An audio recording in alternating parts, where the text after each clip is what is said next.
Welcome to The Apologists and welcome to tonight's class.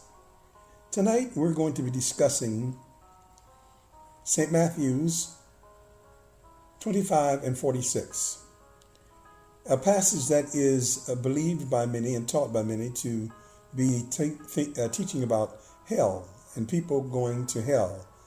The word eternal punishment in the passage gives that impression. But tonight we're going to go into the context of that passage to find out whether or not that's really true, whether or not this is really about hell. Thank you for joining us.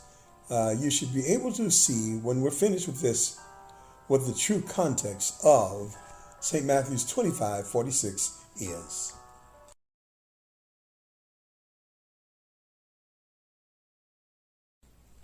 I will, at this point, let everyone know that when we're trying to explain or trying to understand a passage like Matthew's 25 and 46, we cannot just read that passage on the surface without understanding the entire or the complete context and scriptural location or context of that particular passage. The Bible is solid and sound, and it proves itself over and over again with checks and balances. The checks and balances that we will use, or that you must be able to use when reading a passage like St. Matthew's 25:46, you must be able to confirm what is going on. You must know the context. In order to understand this, you must know the context. You even need some prerequisite knowledge, like you need to know what the dispensations are. You need to know what the millennial period is, what the tribulation period is. These are things that people who try to interpret the scripture must know. You must know what the promise of Abraham is, as far as God promising to Abraham that he's going to bless those that bless the Jews and curse those that curse the Jews. You have to even know what the original wording was in the passage and to understand what this is about. And oftentimes people try to go into a passage like this without doing any study or having any prior knowledge or any, maybe even Bible education, as far as studying what we call biblical hermeneutics. That is to understand all of the principles of the Bible, the history of the Bible, knowing the dispensations. Not only that, but knowing the covenants, and the promises. All of those things are a part of understanding St. Matthew's Gospel, chapter 25:46.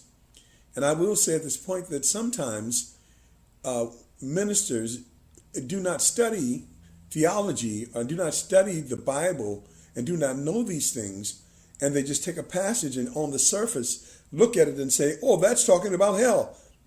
I'm sorry, the Bible's not that simplistic. And the reason why it's not that simplistic is because it has built-in checks and balances that require us to understand and to be able to confirm all of the things that are being said in that passage, because they all will underline and confirm the truth for us, the truth of the passage. And so just like geometry is not simplified, algebra is not simplified, because all of the laws of algebra and all of the laws of geometry are laws that are actually laws that we know from mathematics. And so that's the same way the Bible is. The Bible is based upon the principles. And so you may not be able to see everything that is being said because you may not have the background. But if you follow along, then we'll give you the references where you can go and check and do a checks and balances, a check on our teaching tonight. Thank you for joining in. And so let's go on with the lesson. Matthew 25 and 46 is about the judgment of the Gentiles. It occurs at the end of the tribulation period when Jesus comes to earth and he is the judge of the earth. He is the Messiah, the ruler of the earth, and he judges the nations, and he assigns them to their part on the earth, where they will be on the earth. And what is happening here in St. Matthew's Gospel, chapter 25, in verse number 46, is that it is a part of what we call the Olivet Discourse, where Jesus is answering the question of his disciples, which they asked in the St. Matthew's 24, I believe around verse 3, when they asked him to show when the end of the age was coming and what would be the signs of his coming. What would be the signs of the coming of the Messiah? And Jesus answers in detail and explains to them all of the things that would be going on. And almost all of what Jesus talked about in St. Matthew's 24 was about the tribulation period, which is called the tribulation period. It's called the time of Jacob's trouble. It's the time of the great tribulation, which is going to be the second half of it, the second 3.5 years of it, where the Jews are going to be so persecuted that the nations that will help the Jews are going to be rewarded for helping the Jews. And this is not just simply helping the Jews, just getting the Jews some help, but this is also the reunification of the Gentiles and the Jews, which is supposed to occur before the end of the world. God is going to bring both Jews and Gentiles back together. And so that's when this occurs. And so the judgment that they receive will be a judgment of whether or not these Gentiles, the sheep and the goats represents the Gentiles that are left after the tribulation period, whether or not they will inherit the kingdom, in other words, become back into the inherited unified kingdom of both Jews and Gentiles, or whether or not those Gentiles will be sent away into the world for correction and reproof. And so that is what this is based upon. It is not a scene of anybody going to hell. That's not the idea behind it. The everlasting punishment here has to do with a punishment for an age. The word everlasting there in the original was the word ion, which means an age, and which was going to be the result of their particular place in the millennial age. It is important to note here that these judgments that are met out, the judgments to the goats and the judgment to the sheep. The goat represents the Gentiles that did not comply with the everlasting gospel, which was preached by the Jews, as mentioned in Revelation chapter 14, when they preached that the kingdom was coming, and they did not believe it. They did not do anything about it, and they did not unify with Israel or with the Jews at that point. These are Gentile nations, these goats are. They did not unify with the Jews by believing their gospel enough to help them so that they could be in the part of those that would be unified with the Jews when the tribulation period was over. They did not help them. They did not believe their gospel. They did not take part in what they were saying. They did not believe in the everlasting gospel that was preached by the Jews. The Jews, represented by the 144,000, those were the ones with the evangelical message that should have been believed by the Gentiles in the tribulation period. The way to salvation in the tribulation period would be to believe the everlasting gospel, which promises that the Messiah is coming and he will set up his throne upon the earth. And that was the way to be saved, and that was the only thing that there was. During the tribulation period, there will not be a message about like the Christian message, because it would be a Jewish age then. It's the time of Jacob's trouble. The church will be raptured out. So because those nations did not believe and did not follow, at the end of the tribulation period, they are sent back out to the world to be ruled by the Messiah, who would now be ruling the world. Before, they were ruled by Antichrist, but now, during the millennial period, Messiah will rule the world, and he will rule with a rod of iron. His rulership will be corrective, it will be reproving, it will be more corrective and reproving. And when he shall correct the nations, and he shall cause them to, by his power, obey, those nations will be ruled over by Messiah.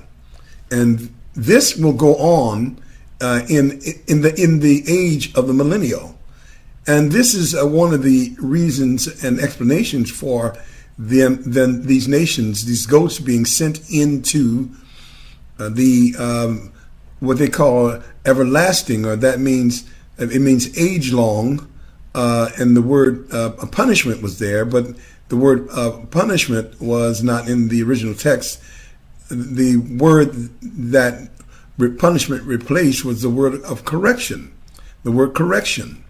And so the tone of Matthew 25:46 is actually a tone of Christ bringing all things into order and justice and righteousness in the millennial kingdom, and him having rule over those nations that would not obey before, but will obey now.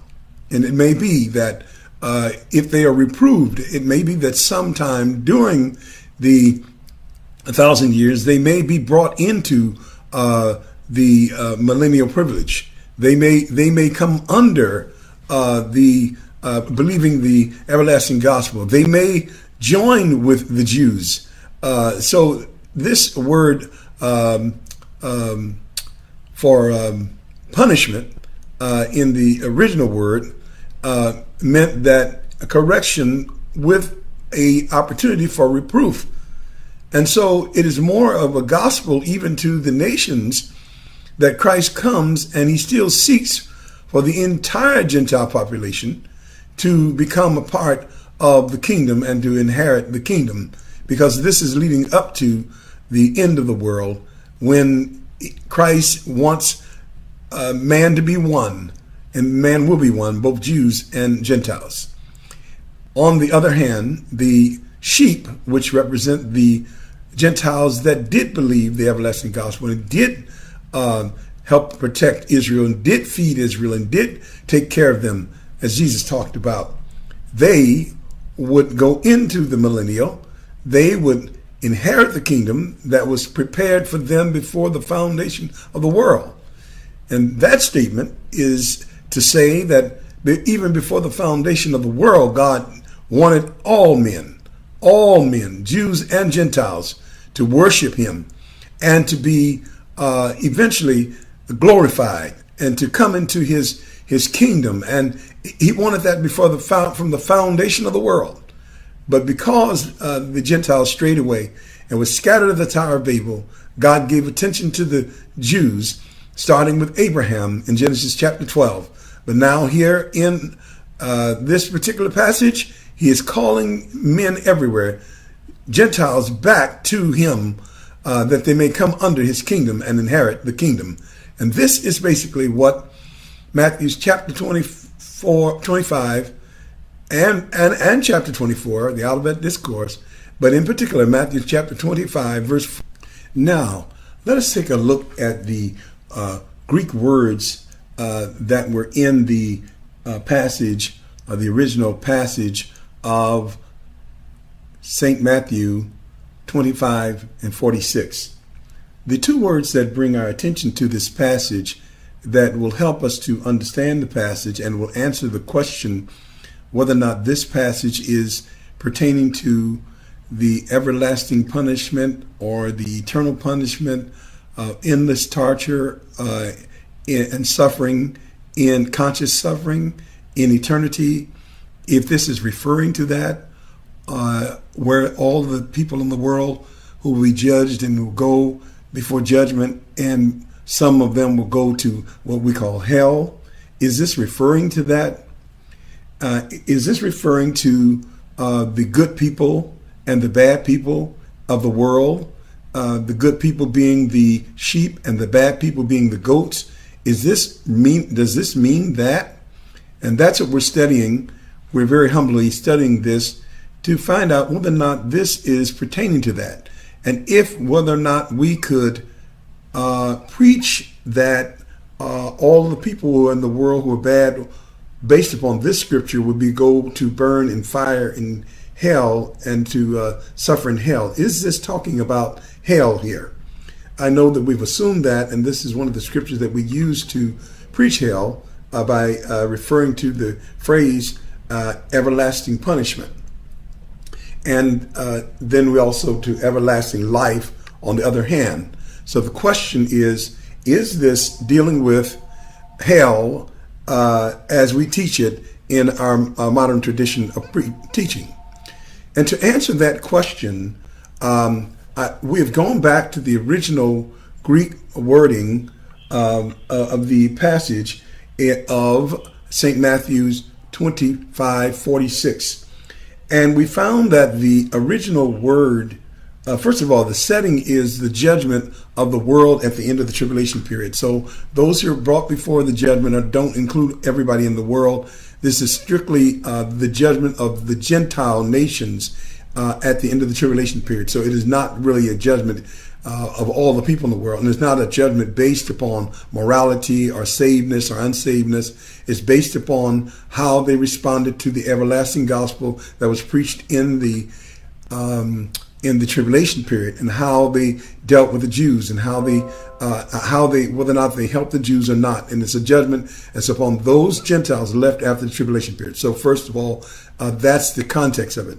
And the determination is going to be whether or not they go into the millennial here on the earth, or whether or not they go out to be ruled over by a Messiah here on the earth. It's not a matter here at this point of whether or not someone is going to heaven or hell. That's not this judgment. That judgment, if we believe that will occur on the end at the end of the world. But this judgment is restricted to the Gentiles who survived the tribulation period. All right? And so based upon that, the original word for everlasting was the Greek word eon, which means age. So age, it means age, a time that has a beginning and an end. That's the definition of the word everlasting, or the original word eon, the Greek word which was put there. And the word for a punishment was the word Kolasin, Kolasin, or we could say Kolossus, Kolassis, which meant correction and reproof. And so it seems that according to the context, that those nations that did not adhere to the everlasting gospel will be sent back out into the world. This is not a matter of who's going into the eternal state of hell or heaven, whichever one you believe. This is a matter of where they're going to be during the millennial. And the word everlasting means age. In other words, where are they going to be during the millennial age? Everlasting means age, or during the age of the millennial. During the age of a millennial is a way that we can safely read this, because this is the correct context of this particular judgment. It is Christ who has come to earth in his glory, and after the millennial, he sets up his kingdom. Then he judges the world. He's the judge of the earth, and his main focus as a Messiah is on the earth, and the glory of God that's going to be in the millennial on the earth. This is not, we should not take this passage outside of the realm of on the earth and in time. And so in time, in the age of the millennial, those who did not believe the everlasting gospel will be sent out into the world to to be under Messiah's rule, and that would be a corrective thing. This punishment here is more of a corrective thing than it is a thing of torture. And it is most certainly we cannot at all put the traditional ideal of hell in this passage. The only way that we could put the traditional ideal of hell in here is by not knowing this context, and by not understanding this passage, and by not looking at this as being after the tribulation period and determining where they go into the millennial. If you go outside of that, then you're going outside of the context. And if we were bringing here about Plato's hell, then we're outside of the context, and that is not true to the passage. So that is what this is about. And then also, I would just like for you to read what was in our the Greek expository dictionary and the definition of the word everlasting as being in the original, the Greek word eon, which means age. So this means that they would go into age-long correction. So they'll be corrected during the age of the millennial. And this is more of what this believes. This is what this is about. They will go into correction. All right. Thank you very much. Let us remind ourselves now that eon here means age, which is the word everlasting. And the word punishment is the word Greek word kalasios, which means correction, reproof, and reform. Thank you very much. And so these are the words that we use to interpret this. Please read on your own and confirm everything that I've said. Now let's look at the list. Let's look at what was said in the Greek expository dictionary and the references that are there. 46 is summing up. Thank you very much.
When we look at St. Matthew 25:46, and we read where it says that when Christ comes in his glory with his angels, and that is the place where this judgment goes on, with Christ and his angels, as he comes to the earth, this is the second coming of Christ.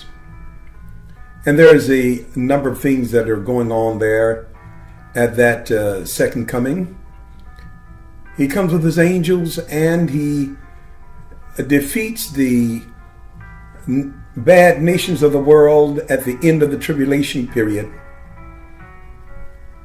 And that's the reason why his angels come, as it is explained in Revelation chapter 19, and as Jesus explained it in St. Matthew's Gospel, chapter 24. Matthews 24 and 25 are a part of the Olivet Discourse, and all of the events that are discussed there are surrounded around the second coming of Christ and the Jews looking for Christ to come at his second coming. And so, at his second coming, he shall come in his glory this time. Every eye shall see him. This is the second coming. This is not the rapture. The rapture would have already taken place by now, and there will be no saints here on the earth to be a part of this. And the judgment that is going on, that will go on there, will be the judgment at the end of the age of the Jews, the end of the tribulation period, and at the introduction and the establishment of the millennial age with Christ Messiah the King. He will separate the nations. The nations will gather before him, and he will separate them. As in the picture you can see, here is where Matthew 25 and 48 is. It is at the end of the tribulation period. And just going into the millennial, it is not the end of the world. As on the end of the chart here it says, the judgment there, the end, judgment of the lost. That's not where this is. But mistakenly, a lot of people place it there, and that's incorrect. Yes, this is the second coming of Christ that is being discussed here. It is not the rapture of the church. The rapture of the church occurs 7 years before the end of the tribulation period. The sequence of the events according to the dispensations are the tribulation period, which lasts 7 years after the rapture of the church. And at the end of those 7 years, then Jesus Christ will come. He will come to judge the nations. He is coming as Messiah King to judge the nations on earth. This is not a passage that we're dealing with heaven or hell or anything like that. This is dealing with Jesus Christ is coming to the earth as Messiah of the Jews. And he comes in the brightness of his glory, as he talks about, as talked about in the Olivet Discourse in St. Matthew's Gospel, chapter 24. Daniel talked about it.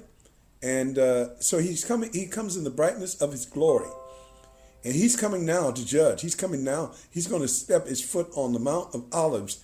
And that's why we call this the Olivet Discourse, because it's talking about Jesus went up from the Olivet Mountain and he's going to come back, step his foot on there and start his work here on the earth. This will be 1,000 years before the end of the millennial age. And that's when we begin to go into like the final judgments and then up into the eternal state. But this is a earth business. This is considered a dispensation on the earth. The last dispensation of man on the earth, 1,000 years. So this is all earth business. This is not dealing with heaven. This is not dealing with the idea of hell. This is not dealing with that. Please, pastors and students, do your study so that you can understand this context. And so that's the reason why this cannot be used to teach the judgment of people going to heaven or to what they call hell. All right, that's what this is about. He's going to come to the earth. He's going to rule on his throne. He's going to make these determinations. He's going to separate out the nations that are on the earth. The nations that are on the earth are what we call the Gentiles, which are going to be represented by the goats and the sheep. All right, those are the two kinds of the Gentiles that are going to be on the earth, and they're referring to Gentile nations. And so there will be the goats and the sheep there at the judgment. Nobody resurrected from the Old Testament or from the church or anything like that. So, because this is not the general, it's none of their business. They're not even a part of this. This is only dealing with the people that are on the earth and the nations after the tribulation period, getting ready to go into the millennium. This is the only group that involves. If we preach that this is talking about sinners in the New Testament and people on the streets and where we live, then we are out of context. You've lost it. And you've lost it, and you're not teaching it, and you're not really showing an understanding of the dispensations and of the kingdom age and what the purpose of it is. All right, so now we'll move on. Thank you very much.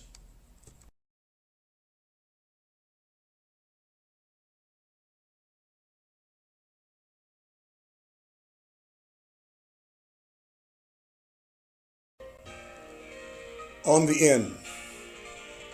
end, he will make the determination from his throne in the millennial kingdom, Christ the Messiah who has come to earth. He will separate out the goats, which are the Gentile nations that did not believe the everlasting gospel, did not accept Israel as the chosen people, who did not follow after what God had said through the 144,000 who were preaching the everlasting gospel in the Old Testament. They did not. And so therefore they're going to go back into their nation's area, because the millennial is going to be in Jerusalem, but the rest of the world will be surrounded around it. And those that do not go into the millennial will go out to their nations to be corrected by Christ as the ruler and the governor of the world, which he shall rule the world with a rod of iron, and he shall correct them. This is the reason why the word everlasting correction is the proper word for the verse. Everlasting punishment was not in the original text, but it was everlasting correction. And the word everlasting was actually the word eon. In other words, age long or millennial long correction. Whereas the sheep will go into the millennial with the Jews. With the Jews who are rewarded the millennial kingdom. And so this is what this is about. The sheep are the Gentile nations that survive the tribulation period, that inherit the millennial kingdom with the Jews, with Christ as Messiah, here on the earth and in time, eon, age of the millennial on earth, which is the millennial age, 1,000 years. Here on the earth, during the age, eon of the millennial, the sheep will reign with Christ, have millennial privilege, have access to the millennial, go in and out of the millennial kingdom. Jerusalem shall be semi-glorified, and it will be the home and the headquarters of the saints of the millennial age, the Jews and the Gentiles, who were redeemed by the everlasting gospel. This is the fulfillment of the Abrahamic covenant, where he says, through thy seed, that is through the Jews, all the nations of the earth will be blessed. In the Abrahamic covenant also, I will bless them that bless thee and curse them that curse thee. All of the nations that do not adhere to what God was trying to do with Israel will be cursed and will be disciplined. It will be corrected and will be pruned during the millennial period. They will not be free to run and do anything they wanted to do with Israel and with God like they were during all the history of the Old Testament, from Genesis chapter 12 with the call of Abraham all the way up to the end of the tribulation period. The Gentile nations have mistreated Israel. But during the millennial, when Christ comes to the earth's blessing belongs to the Jews. Heaven belongs to the saints for a little while. Then the Jews will join us in heaven in the eternal state as well.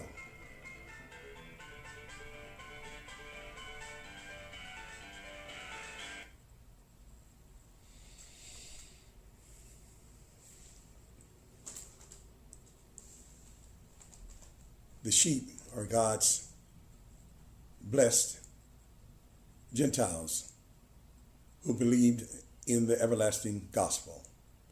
Thank you for joining us on this particular class.